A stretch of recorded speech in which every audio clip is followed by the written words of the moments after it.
Why does the universe exist? Why were humans created? Welcome to Journey Through Genesis, where we explore these age-old mysteries. In today's episode, we dive into the very beginning, the creation. With theological insights and stunning visuals, we'll unearth the layers of these sacred texts. These stories are not just history, they resonate with truths about our world. Join us on this divine journey, subscribe, participate, and discover your part in humanity's ongoing narrative. What revelations will you find? In the beginning, God created the heavens and the earth. The earth was without form and void, and darkness was upon the face of the deep. And the Spirit of God was moving over the face of the waters. Genesis 1:1-31. From this primordial chaos, an orderly universe begins to take shape. With a command, the darkness is pierced by light. And God said, "Let there be light," and there was light. God saw that the light was good, and he separated the light from the darkness. This marks the first day, a profound moment of creation, but the work was just beginning. On the second day, God spoke again, creating the sky by separating the waters above from the waters below. With the sky now framing the earth, the stage was set for life as we know it. On the third day, God gathered the waters, letting dry ground appear, and named the dry ground a land, and the gathered waters seas. Then he commanded the land to produce vegetation, plants bearing seeds and trees bearing fruits, a bounty for the future of all living beings. On the fourth day, God created the sun to govern the day, the moon to govern the night, and the stars to light the sky and mark the seasons. These lights weren't just to brighten the world, but to serve as markers for time and symbols for the sacred. Then on the fifth day, God filled the seas with living creatures and the skies with birds. The earth was becoming a vibrant, living planet, yet one more creation was needed to complete this masterpiece. On the sixth day, God said, "Let the land produce living creatures, livestock, creatures that crawl, and wild animals of every kind were created." And then the pinnacle of creation, mankind, made in his own image, to oversee this wondrous creation, fulfilling a divine role. Genesis 1:1-31 serves not only as a theological cornerstone, but also as a profound literary piece that invites reflection on the nature of God, the universe, and humanity. Whether one views it as literal history, allegory, or myth, its influence on culture, ethics, and personal belief systems is undeniable, making it a rich subject for both believers and scholars alike. Thus, the heavens and the earth were completed in all their vast array. By the seventh day, God had finished the work he had been doing, so on the seventh day he rested from all his work. God blessed the seventh day and made it holy, because on it he rested from all the work of creating that he had done. Genesis 2:1-25. With the universe in place and the cosmic clock ticking, God's focus shifted to a new creation, one that would not just inhabit the earth, but cultivate and care for it. In a place called Eden in the east, God planted a garden. Here he placed the man he had formed from the dust of the ground, breathing into his nostrils the breath of life. Eden was a paradise of beauty and bounty. Trees pleasing to the eye and good for food grew abundantly. Amidst these stood two trees of immense significance, the tree of life and the tree of the knowledge of good and evil. A river flowed from Eden, parting into four headwaters, nourishing the land and its gold, resin, and precious onyx. God tasked Adam with caring for this garden, granting him freedom and responsibility with one command: to abstain from the tree of the knowledge of good and evil, for eating its fruit would lead to certain death. Yet in this perfect setting, something was missing. "It is not good for the man to be alone," God declared, setting out to create a companion for Adam. None of the creatures already present could fulfill the role of a suitable helper. So, God caused Adam to fall into a deep sleep, taking one of his ribs to create a woman, Eve. Upon waking, Adam recognized Eve as part of himself, a true companion. "This is now bone of my bones and flesh of my flesh. She shall be called woman, for she was taken out of man." Genesis 2, 23. This union was the foundation of human relationships, a bond so strong that it leads a man to leave his family and unite with his wife, becoming one flesh. In Eden, amidst the beauty and peace, Adam and Eve lived naked and felt no shame, embodying the purity and innocence of God's creation. This narrative is not just about the origins of humanity, but also about the ideals of partnership and mutual care. It invites us to reflect on our own relationships and the responsibilities we hold within them. As we leave the tranquility of Eden, we carry forward the lessons of harmony, stewardship, and the importance of companionship. Genesis 2 explores the creation of humans, emphasizing divine intimacy as God forms humans from dust and breathes life into them, highlighting human dignity. It introduces the Sabbath to underscore the need for balance through rest. Adam's stewardship in Eden emphasizes moral responsibility, while the command about the tree of knowledge introduces a test of obedience, stressing the importance of choices.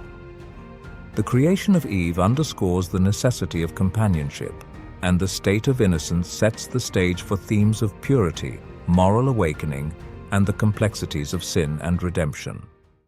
The fall.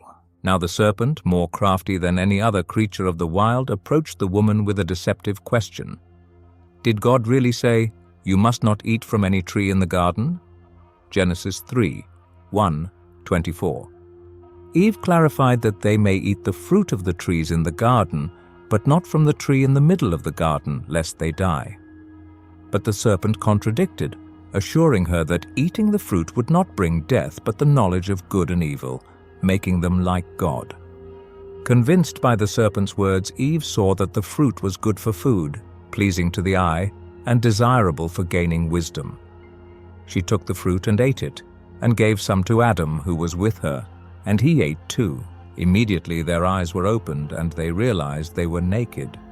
They sewed fig leaves together to make coverings for themselves. God called to Adam, asking where he was. Adam replied that he hid because he was naked and afraid. When questioned if he ate from the forbidden tree, Adam blamed Eve, and Eve blamed the serpent. God then cursed the serpent to crawl on its belly and eat dust, setting enmity between it and the woman, and between their offspring. To the woman, God increased her pains in childbearing, and to Adam, he said the ground was cursed because of him, and he would toil all his life. God made garments of skin for Adam and his wife and clothed them. Acknowledging their newfound knowledge of good and evil, God banished them from Eden to prevent them from eating from the tree of life and becoming immortal. Thus the fall not only altered their existence but set forth a new reality for all of humanity. It introduced sin into the human condition, fundamentally changing the relationship between humanity and the divine, marking a pivotal moment in biblical history.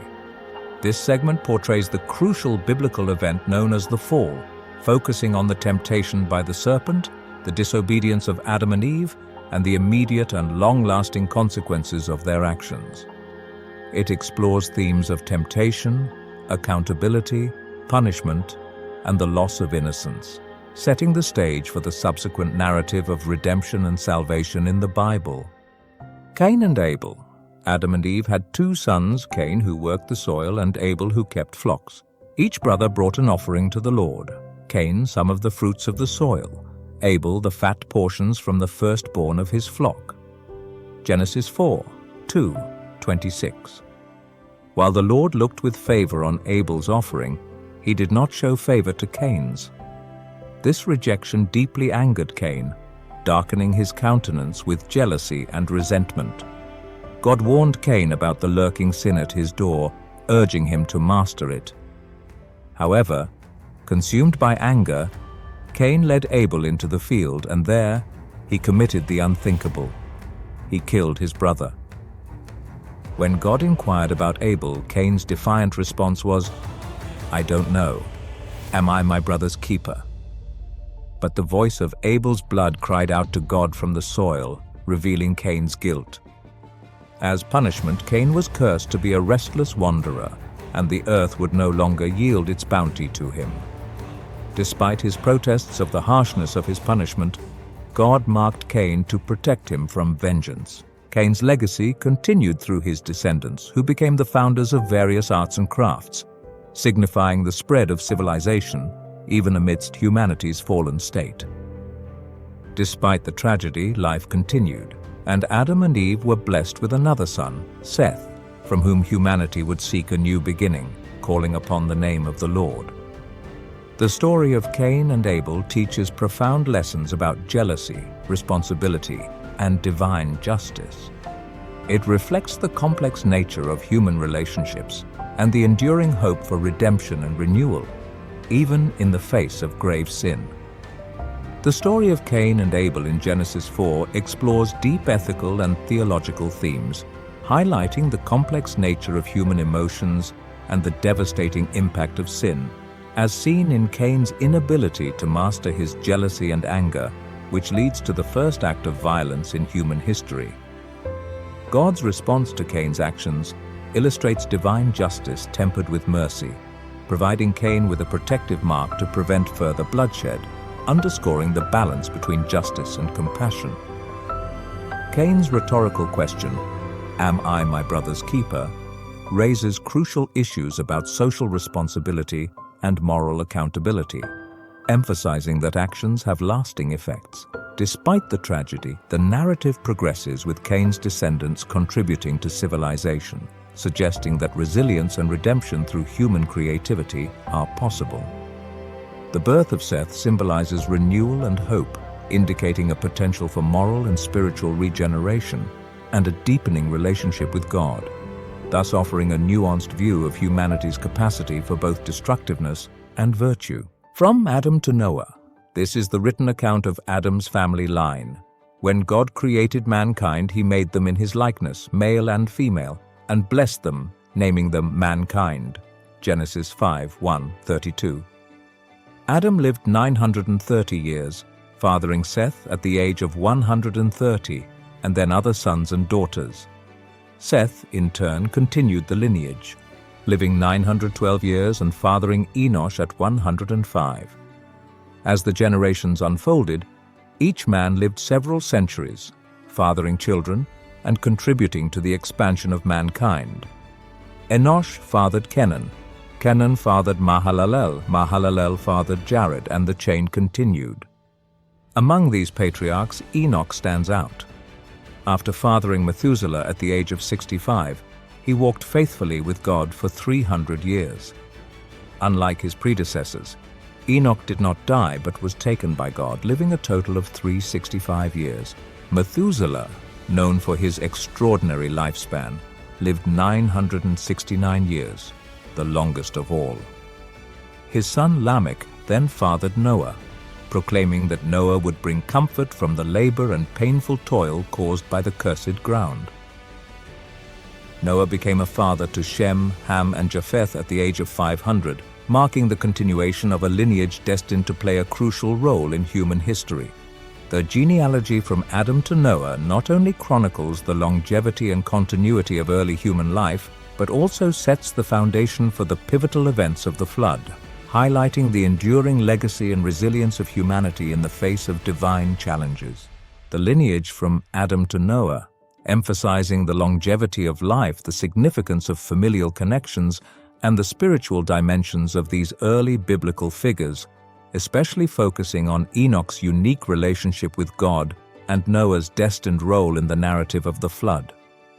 With every story unfolded, we've soared through waves of awe and corridors of introspection. Our journey has been a thrilling odyssey, revealing the intricate dance between the divine and the mortal. Through the heartbreak of Eden and the tragedy of fraternal strife, these ancient tales have painted a panorama of challenge and chance, leading us to the cusp of a monumental covenant.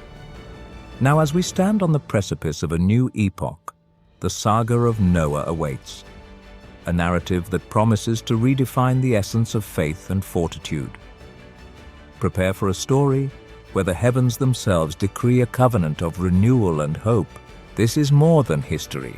This is a call to live with cosmic purpose, to elevate our existence by intertwining our spirit with the divine saga.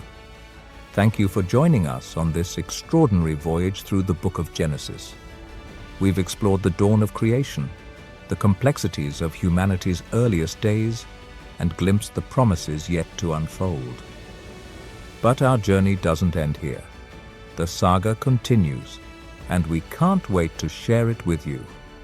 Make sure you're subscribed and have notifications turned on so you don't miss our next series. Join us as we delve deeper into these divine narratives and uncover more secrets from Genesis.